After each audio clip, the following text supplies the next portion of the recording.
The snow fell in thick sheets that night, turning the world into a prison of white. Sarah's bare feet left crimson trails across the frozen ground as she stumbled through the darkness. Each step sent lightning bolts of pain shooting up her legs, but she couldn't stop. Behind her, somewhere in that howling wilderness, her husband would be searching. And if he found her this time, she knew she would never run again. Her thin nightdress clung to her body like a second skin of ice.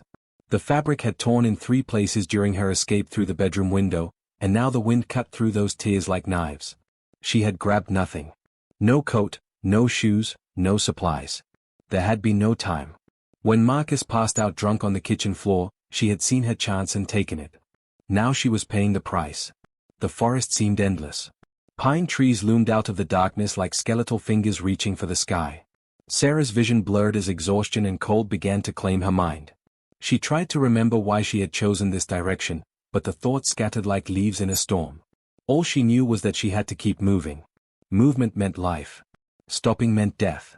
Her left foot caught on a hidden root, and she went down hard. The impact drove the air from her lungs, and for several seconds she lay there gasping, her cheek pressed against the frozen earth. "Get up," a voice whispered in her mind. "Get up or die here." She tried to obey, but her arms wouldn't support her weight. The cold had stolen too much. That was when she heard the sound. At first, she thought it was the wind playing tricks, but then it came again. Hoofbeats. Multiple horses, moving through the trees with purpose. Her heart hammered against her ribs. Had Marcus found help? Had he rallied the other ranchers to hunt her down like an animal? She tried to crawl into the underbrush, but her body refused to cooperate. The riders emerged from the snowfall like ghosts. There were 5 of them, sitting tall on painted horses that seemed unbothered by the storm. They wore heavy furs and leather, and their long black hair whipped in the wind. Sarah's frost-addled brain struggled to process what she was seeing. These weren't ranchers. These weren't anyone from the settlement. The lead rider raised his hand, and the group stopped. He was larger than the others, with shoulders that seemed carved from stone. Even in her fading consciousness, Sarah could see the intelligence in his dark eyes as he studied her broken form. He spoke in a language she didn't understand, and one of the other riders responded. They seemed to be debating something. Sarah wanted to beg for help, but her lips had gone numb. The best she could manage was a weak whimper that the wind stole away. The lead rider dismounted in one fluid motion. His boots made no sound as he approached, and Sarah found herself mesmerized by the grace of his movement. He knelt beside her, and she felt warmth radiating from his body like a furnace. His fingers touched her throat, checking for a pulse, and Sarah flinched. The motion seemed to satisfy him. He spoke again to his companions, his voice carrying an authority that needed no translation. Then he was lifting her, gathering her frozen body against his chest as easily as if she weighed nothing. The warmth of him was almost painful against her ice-cold skin. Sarah tried to speak, to explain, to thank him, but darkness was pulling at the edges of her vision. She caught fragments of sensation.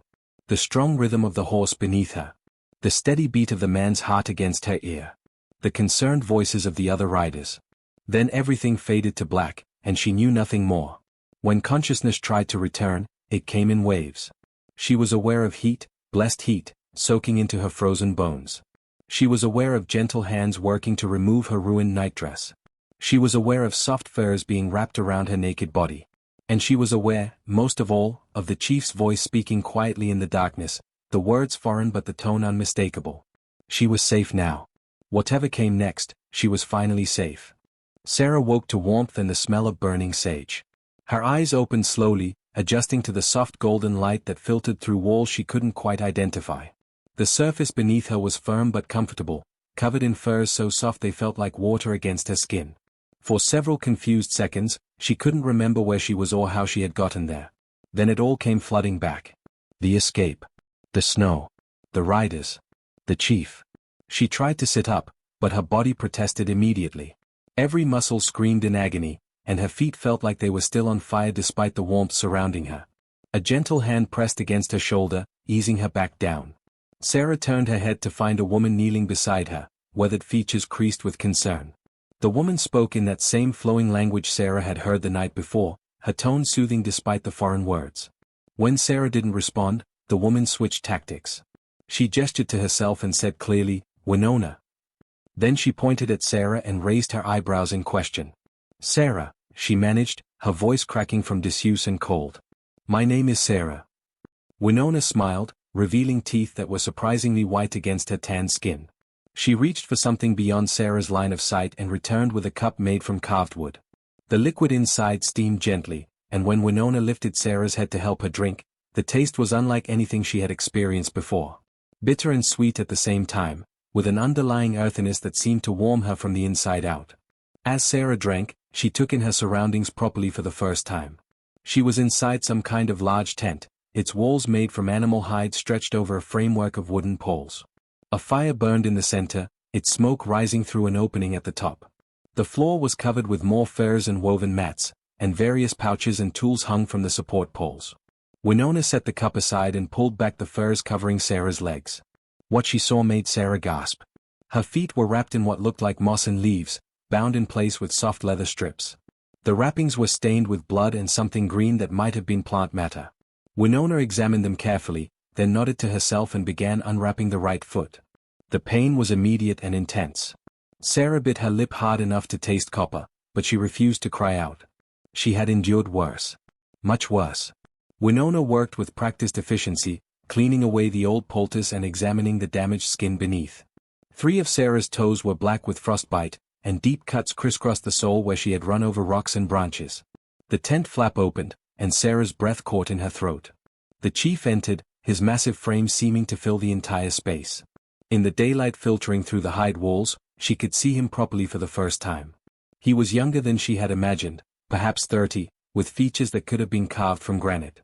A scar ran from his left eyebrow to his cheekbone, and his eyes held a depth that suggested he had seen far more than his years should allow. He spoke to Winona, who responded while continuing her work on Sarah's feet. The chief listened, then turned his attention fully to Sarah. When he spoke, his voice was deeper than she remembered, each word careful and measured. "You are safe here," he said in heavily accented English. "No one will hurt you." Sarah's eyes filled with tears she couldn't control. Those simple words, spoken in her own language, broke something inside her that had been holding fast for years. The chief watched her cry with an expression she couldn't read, then knelt beside Winona. "I am Lakota," he said. "Chief of these people. You are in our winter camp. You ran from something. From someone." It wasn't a question, but Sarah nodded anyway. Her voice came out as a whisper. "My husband. If he finds me, he'll kill me. He almost did, so many times before." Lakota's expression darkened. "No one will take you from here against your will. This I promise." He glanced at her feet, and something that might have been anger flashed across his face. "You were willing to die rather than stay with him." "I was already dying," Sarah said. "Just slower." The chief absorbed this in silence. Finally, he stood and spoke again to Winona in their language. The older woman nodded and resumed her ministrations, applying a fresh green poultice to Sarah's damaged feet. The medicine stung, but beneath the pain, Sarah could feel something else. A coolness that seemed to draw the fire from her wounds. Lakota moved toward the tent entrance, then paused and looked back. "Rest now. Heal. When you are strong enough, we will talk more." His eyes met hers, and in them, she saw something she hadn't expected. Understanding. "I know what it is to fight for freedom. You are not alone anymore." 3 weeks passed like a fever dream. Sarah's world shrank to the confines of the lodge, where Winona tended her with the dedication of a mother caring for a sick child. The older woman never seemed to sleep, always appearing when pain dragged Sarah from her rest or when fever made her cry out in languages that belonged to nightmares. Her feet were healing, though Winona had made it clear through gestures and the few English words she knew that 2 of the blackened toes would have to come off. Sarah had simply nodded. What were 2 toes compared to her life? The village medicine man, a wizened figure called Chaitan, performed the operation with a heated knife while 4 women held Sarah still. She had screamed then, long and hard, but the sound had been one of release rather than just pain. The physical wounds were mending faster than she had dared hope. The wounds Marcus had left inside her would take longer. Sometimes she woke in the night certain she could hear his voice calling her name, feel his fists connecting with her ribs. Then Winona would be there, humming soft songs and stroking Sarah's hair until the terror passed. Lakota visited every evening. At first, he came alone, sitting across the fire and asking simple questions. Where was she from? How long had she been married? Did she have family who would search for her? Sarah answered truthfully, watching his face for signs of judgment that never came. When she confessed that she had no family left, that Marcus had systematically driven away everyone who might have helped her, Dakota had simply said, "Then you will make a new family here." As Sarah grew stronger, the visits changed. Dakota began bringing others.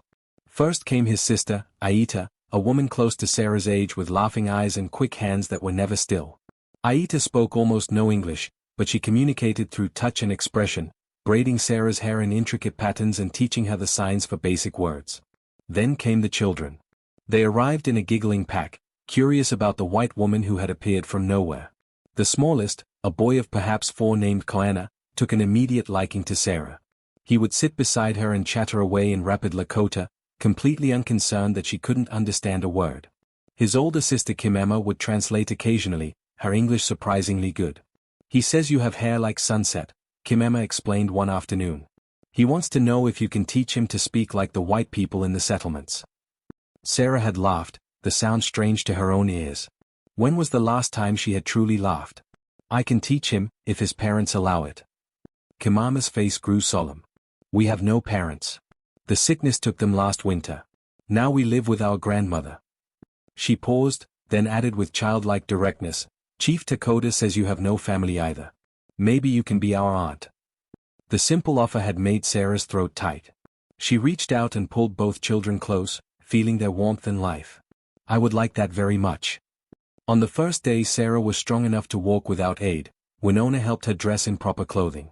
The dress was made from soft deerskin, decorated with blue and white beadwork in patterns that seemed to tell a story. Leather boots, lined with rabbit fur, protected her healing feet. When Sarah saw her reflection in a polished piece of metal Aita held up, she barely recognized herself. Dakota was waiting outside the lodge. The winter sun was bright, making the snow-covered camp sparkle like a field of diamonds. Sarah blinked against the glare, and the chief moved to shield her eyes with his own shadow. "Come," he said, offering his arm. "Let me show you our home." The village was larger than she had imagined. Perhaps 50 lodges arranged in careful patterns, with cleared paths between them. People stopped their work to watch as Dakota led her through the camp, but their expressions held curiosity rather than hostility. Children ran past, laughing and throwing snowballs. Women gathered around fires, working hides or sewing. Men tended horses or worked on weapons. "This is our winter camp," Dakota explained. "When the warm moons return, we will move to follow the buffalo. But for now, this valley shelters us from the worst of the cold." They walked to the edge of the camp, where the forest began. Dakota stopped and turned to face her.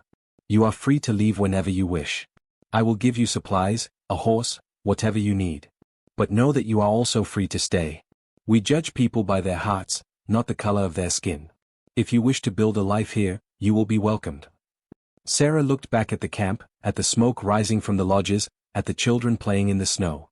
She thought about the world she had left behind, where her worth had been measured by her obedience and her ability to endure pain without complaint. Then she thought about the past 3 weeks, about Winona's gentle care and Aita's friendship and the way Kimema and Koana had looked at her with such open trust. "I want to stay," she said. "If you'll have me, I want to make this my home." Dakota's smile was like sunrise breaking over mountains. "Then welcome, Sarah. Welcome to your new life." Spring came slowly to the valley, melting the snow one painful inch at a time. Sarah threw herself into learning everything she could about her new life. Aita taught her to tan hides and sew with sinew. Winona showed her which plants could heal and which could kill. The children helped her practice Lakota until she could hold simple conversations without stumbling over the unfamiliar sounds. But it was Dakota who taught her the most important lessons. He showed her how to sit a horse properly, how to read the forest for signs of game, how to defend herself with both knife and bow. That last skill proved the hardest. The first time she successfully hit a target, she had wept, overwhelmed by the realization that she was no longer helpless. "Strength is not just in the body," Dakota had said, watching her tears with understanding eyes. "It is in the spirit. You have always been strong. Now you are learning to see your own strength." They spent hours together, sometimes working, sometimes simply talking. Sarah learned that Dakota had become chief at 20 when his father fell in battle against soldiers who wanted their land. She learned about the wife he had lost to fever 2 years ago, about the son who had died with her. She learned that grief had carved hollows in him that might never fill, but that he carried on because his people needed him. In turn, she told him things she had never spoken aloud. About her parents dying when she was 16, leaving her alone in a world that saw single women as problems to be solved. About Marcus's initial charm, the way he had seemed like salvation until the wedding night when his true nature emerged. About the 6 years of hell that followed, each one worse than the last. "Why did you not leave sooner?" Dakota asked once. There was no judgment in the question, only a desire to understand. "Where would I go?" Sarah responded. "The law says a woman belongs to her husband. The church says divorce is a sin.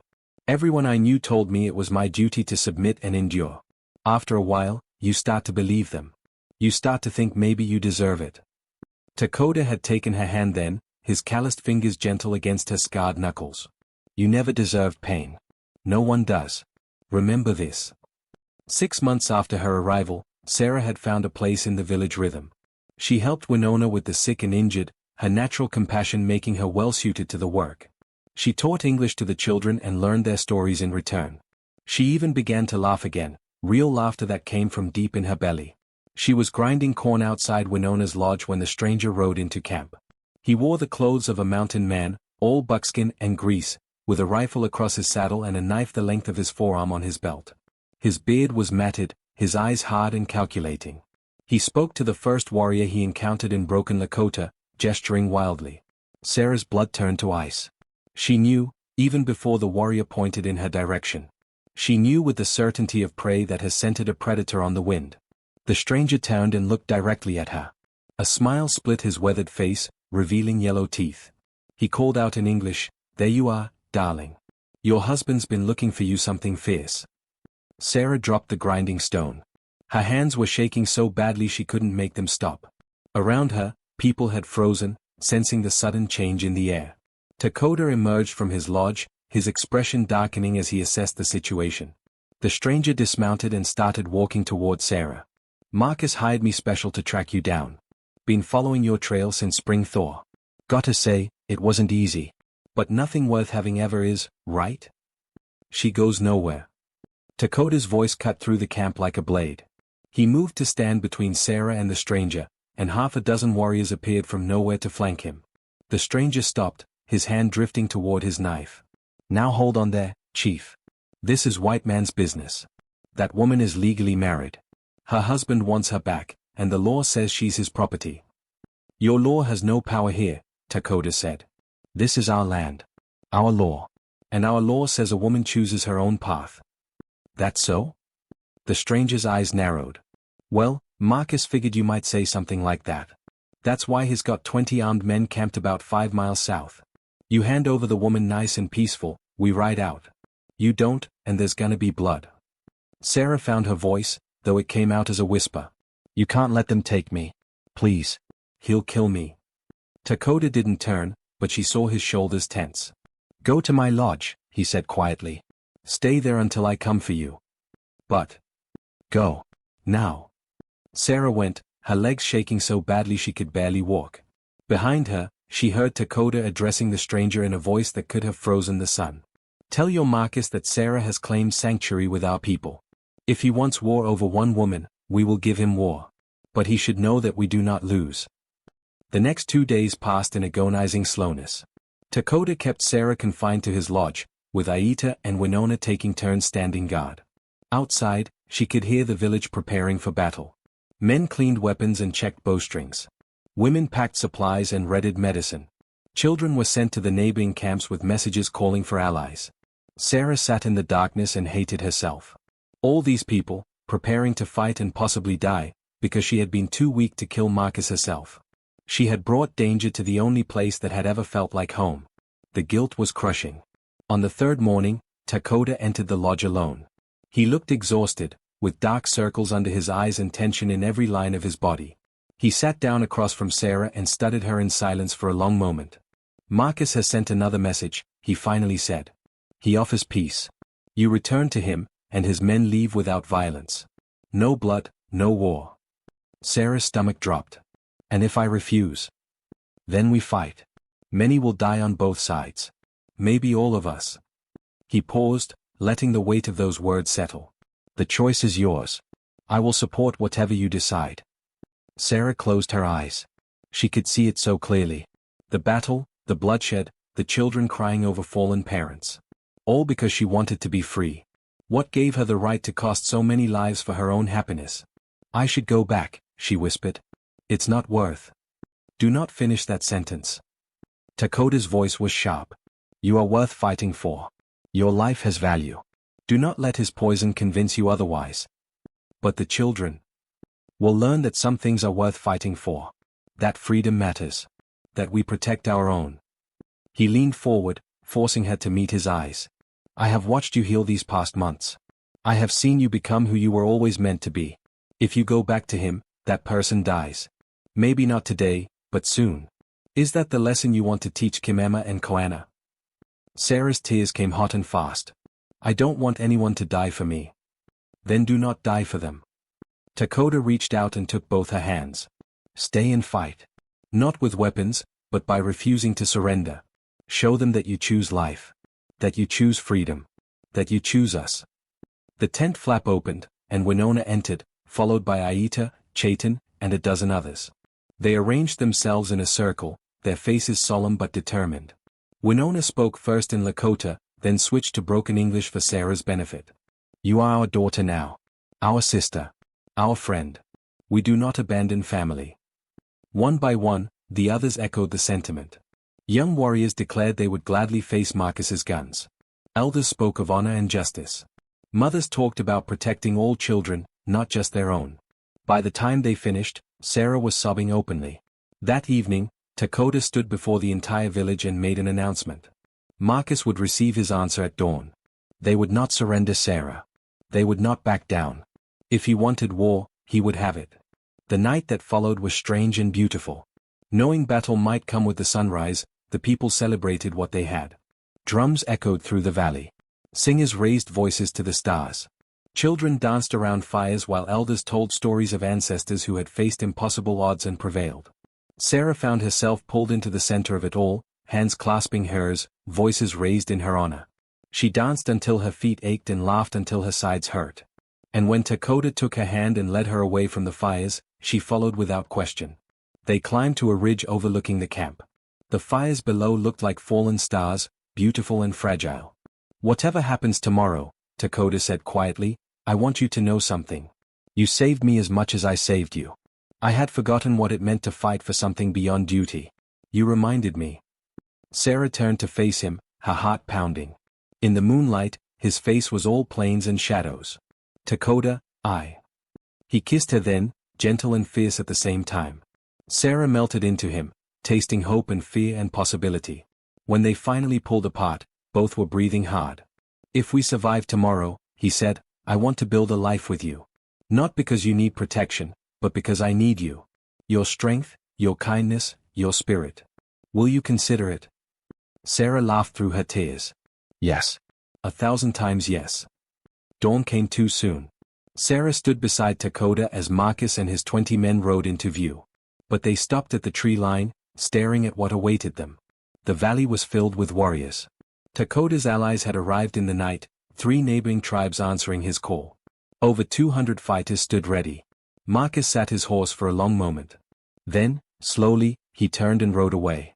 His hired men followed, none of them willing to die over one woman when the odds were so clearly against them. Sarah watched them go, her hand clasped in Dakota's, and felt something inside her break free. She was truly free now. Free to choose her own path. Free to love without fear. Free to live. Welcome home, Dakota whispered. And finally, after years of searching, Sarah was.